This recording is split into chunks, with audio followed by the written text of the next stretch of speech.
S cutout ದುರಂತ ನಡೆದು ಇವತ್ತಿಗೆ 3 ದಿನ ಕಳೆದಿರುವಂಥದ್ದು. ಆದರೆ ಸರ್ಕಾರ ಅವ್ರಿಗೇನು ಪರಿಹಾರ ಘೋಷಣೆ ಮಾಡಿದೆ ಸರಿ, ಆದರೆ ಇನ್ನೂ ಕೆಲವೊಂದಿಷ್ಟು ಬೇಡಿಕೆಗಳನ್ನು ಇಲ್ಲಿನ ಗ್ರಾಮಸ್ಥರು ವ್ಯಕ್ತಪಡಿಸ್ತಾ ಇದ್ದಾರೆ. ಹೀಗಾಗಿ ಅವ್ರು ನಮ್ಮ ಜೊತೆಗೆ ಇದ್ದಾರೆ, ಅವ್ರನ್ನೇ ಮಾತಾಡ್ಸ್ತಾ ಹೋಗ್ತೀನಿ. ಸರ್, ಇವತ್ತು ನಿಮ್ಮೂರಲ್ಲಿ ಸುರಂಗಿ ಗ್ರಾಮದಲ್ಲಿ ದೊಡ್ಡ ದುರಂತ ನಡೆದು ಹೋಗಿದೆ. 3 ಜನ ಯುವಕರು ಈ ಕಟೌಟ್ ದುರಂತದಲ್ಲಿ ಸಾವನ್ನಪ್ಪಿದ್ದಾರೆ. ಈಗಾಗಲೇ ಸರ್ಕಾರ ಘೋಷಣೆ ಮಾಡಿದೆ ಪರಿಹಾರನ 2 ಲಕ್ಷ ರೂಪಾಯಿ ಅಂತೇಳಿ. ನಿಮ್ಮ ಹೆಚ್ಚಿನ ಬೇಡಿಕೆ ಏನು ಸರ್?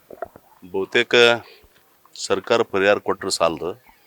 ಅವ್ರ ಮನೆಯಲ್ಲಿರ್ತಕ್ಕಂಥ ಕುಟುಂಬದವ್ರಿಗೆ, ಈಗ ಅವರು ಅಣ್ಣ ಇರ್ಬೋದು ಮತ್ತು ತಮ್ಮ ಇರ್ಬೋದು, ಅವ್ರು ಇವತ್ತು ಎಜುಕೇಷನ್ ಪರ್ಸನ್ ಇದ್ದಾರೆ, ಅವ್ರಿಗೆ ಸರ್ಕಾರಿ ನೌಕರಿ ಕೊಡ್ತಕ್ಕಂಥ ಕೆಲಸವನ್ನು ಮಾಡೋದ್ರ ಜೊತೆಗೆ ಎರಡನೇದು, ಈಗ ವಾಸಲಿಕ್ಕೆ ಮಣಿ ಇಲ್ಲ, ಅವ್ರಿಗೆ ವಾಸಲಿಕ್ಕೆ ಮಣಿ ಇಲ್ಲ. ಅದಕ್ಕೆ ಮಾನ್ಯ ಗಣ ಸರ್ಕಾರ ಅವ್ರಿಗೆ ಮಣಿ ಕೊಡ್ತಕ್ಕಂಥ ಕೆಲಸ ಮಾಡಬೇಕು ಅಂತಕ್ಕಂಥದ್ದು ನಮ್ಮ ಒಂದು ಮನವಿ. ಬಹುತೇಕ ಆ ಕುಟುಂಬ ಕೂಲಿನಾಲಿ ಮಾಡಿ ಜೀವನ ಮಾಡ್ತಕ್ಕಂಥ ಒಂದು ಕುಟುಂಬ. ಆ ಒಂದು ಆಧಾರ ಸ್ತಂಭ ಯಾರು ಅಂದ್ರಪ್ಪ ಅಂದ್ರೆ ಇದೇ ಮಕ್ಕಳೇ ಅವ್ರಿಗೆ ಆ ಕುಟುಂಬಕ್ಕೆ ಆಧಾರ ಸ್ತಂಭ. ಆ ನಿಟ್ಟಿನಲ್ಲಿ ಅವ್ರಿಗೆ ಅವರು ಮತ್ತು ಅಣ್ಣ ಮತ್ತು ತಮ್ಮಂದರಿಗೆ ಅವ್ರ ಎಜುಕೇಷನ್ ನೋಡಿ ಅವ್ರಿಗೆ ಸರ್ಕಾರಿ ಇಲಾಖೆಯಲ್ಲಿ ಯಾವುದಾದ್ರೂ ನೌಕರಿ ಕೊಟ್ಟದ್ದಾದ್ರೆ ಭಾಳ ಅನುಕೂಲ ಆಕೈತಿ ಅಂತಕ್ಕಂಥದ್ದು ನಮ್ಮದು ಸರ್ಕಾರಕ್ಕೆ ಆಗ್ರಹ ಮಾಡ್ತೀವಿ. ಅಂದರೆ ಸರ್, ಈಗ ನಿನ್ನೆ ಕೆಲವೊಂದಿಷ್ಟು ಜನ ನಿಮ್ಮವ್ರು ಹೇಳ್ತಾ ಇದ್ರು 2 ಲಕ್ಷ ರೂಪಾಯಿ ಸರ್ಕಾರ ಘೋಷಣೆ ಮಾಡಿದೆ, ಅದು ಸಾಕಾಗಿಲ್ಲ, 10 ಲಕ್ಷ ರೂಪಾಯಿ ಬೇಕು ಅಂತೇಳಿ. ಮತ್ತು ಕೆಲವೊಂದಿಷ್ಟು ಬೇಡಿಕೆಗಳಂದ್ರೆ ಸ್ಟ್ಯಾಚ್ಯೂ ನಿರ್ಮಾಣ ಮಾಡಬೇಕು ಅಂತ ಹೇಳಿ. ಆದರೆ ಯಶ್ ಅವರು ಮಾತ್ರ ಅದನ್ನು ತಿರಸ್ಕಾರ ಮಾಡ್ತಾರೆ, ಬೇಡ ಅಂತ ಹೇಳಿ. ಉದ್ದೇಶ ಮಾನ್ಯ ಚಲನಚಿತ್ರ ನಟರಾಗಿರ್ತಕ್ಕಂಥ ಯಶ್ ಅವ್ರ ಹತ್ರ ನಮ್ಮದೊಂದು ಬಹುದೊಡ್ಡ ಬೇಡಿಕೆ ಏನಂದ್ರೆ, ಇವತ್ತು ಅವ್ರಿಗಾಗಿ ತಮ್ಮ ಪ್ರಾಣವನ್ನು ಮುಡುಪಾಕಿಟ್ಟಿರ್ತಕ್ಕಂಥ ಈ 3 ಜನರು ಬಹುತೇಕ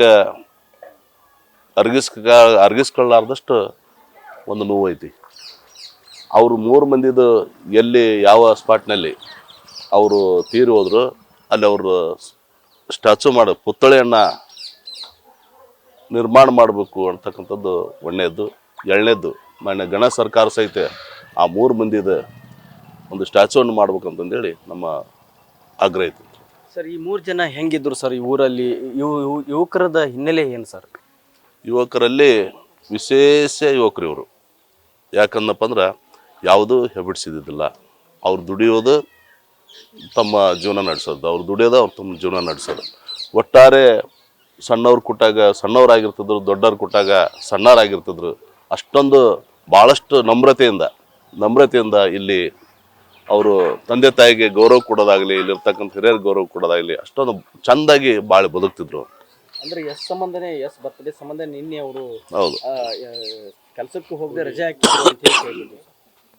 ಬಹುತೇಕ ಎಸ್ ಅವರು ಹುಟ್ಟಹಬ್ಬ ಬೆಳಗ್ಗೆ ಐತೆ ಅಂದಾಗ ರಾತ್ರಿ ಎಲ್ಲರೂ ಕೆಲಸ ಬಿಟ್ಟು ಬಂದು ಇಲ್ಲ ನಾಳೆ ಎಸ್ ಅವರ ಬರ್ಡೇ ಐತಿ, ಅವರು ಸ್ಟ್ಯಾಚು ಗಿಚ್ಚು ಎಲ್ಲ ನಾವು ಇದು ಮಾಡ್ಬೇಕಂತಂದೇಳಿ ಅವತ್ತು 5 ಗಂಟೆಗೆ ಬಂದು 5 ಗಂಟೆಯಿಂದ ಅವರೆಲ್ಲ ಪ್ರಿಪೇರ್ ಆಗಿ ರಾತ್ರಿ 11:45 ಸುಮಾರಿಗೆ ಆ ಸ್ಟ್ಯಾಚು ನಿಲ್ಲಕ್ಕೆ ಹೋದಂಥ ಸಂದರ್ಭದಾಗ ಇದೆಲ್ಲ ಇದಾಯಿತು. ಭಾಳಷ್ಟು ಕಟ್ಟಾಭಿಮಾನಿ ಅಂದ್ರೆ ಸುಮಾರು 8-10 ವರ್ಷದಿಂದನ ಅವರ ಬರ್ಡೇ ಮಾಡೋದಿರಲಿ, ಅವರ ಸೆಲೆಬ್ರೇಷನ್ ಮಾಡೋದಿರಲಿ, ಅವ್ರಿಗೆ ಅವತ್ತಿನ ದಿವಸ ಅನ್ನ ಸಂತರ್ಪಣೆ ಕಾರ್ಯಕ್ರಮ ಮಾಡ್ಬೋದು, ಅವತ್ತಿನ ದಿವಸ ಸಿಹಿ ಹಂಚತಕ್ಕಂಥ ಕಾರ್ಯಕ್ರಮ ಮಾಡಿ ಇಲ್ಲಿರ್ತಕ್ಕಂಥ ಬಡ ಜನತೆ ಮಕ್ಕಳಿಗೆ ಆ ಒಂದು ಅನ್ನ ಸಂತರ್ಪಣೆ ಮಾಡ್ತಿದ್ರು ಅಂತಕ್ಕಂಥ ಒಂದು ವಿಚಾರ. ಇದಿಷ್ಟು ಇಲ್ಲಿನ ಗ್ರಾಮಸ್ಥರು ಹೇಳ್ತಾ ಇರುವಂಥದ್ದು. ಅಂದರೆ ಅವರ ಸ್ಟ್ಯಾಚ್ಯುಗಳನ್ನು ನಿರ್ಮಾಣ ಮಾಡಬೇಕು, ಜೊತೆಗೆ ಸರ್ಕಾರ ಆ ಕುಟುಂಬಕ್ಕೆ ಶಕ್ತಿ ತುಂಬುವಂಥ ಕೆಲಸ, ಅಂದರೆ ಒಂದು ಉದ್ಯೋಗವನ್ನು ಕೊಡಬೇಕು. ಯಾಕಂತಂದರೆ ಆ ಕುಟುಂಬಸ್ಥರಿಗೆ ಸರಿಯಾದ ಸೂರುಗಳಿಲ್ಲ, ಮನೆಗಳಿಲ್ಲ, ಜೊತೆಗೆ ಆರ್ಥಿಕ ಪರಿಸ್ಥಿತಿ ಸರಿ ಇಲ್ಲ. ಹೀಗಾಗಿ ಆ ಮೃತ ಕುಟುಂಬಸ್ಥರಿಗೆ, ಯುವಕರ ಕುಟುಂಬಗಳಿಗೆ ಸರ್ಕಾರ ಒಂದು ಸರಿಯಾದ ಪರಿಹಾರ ನೀಡಬೇಕು ಮತ್ತು ಶಕ್ತಿ ತುಂಬುವಂಥ ಕೆಲಸ ಮಾಡ್ಬೇಕಂತ ಮಾತನ್ನು ಹೇಳ್ತಾ ಇದ್ದಾರೆ. Suresh Kadlimitti, news first, Gadag. News first ನಿರ್ಭೀತಿಯಿಂದ ನಿಮ್ಮ ಪರವಾಗಿ.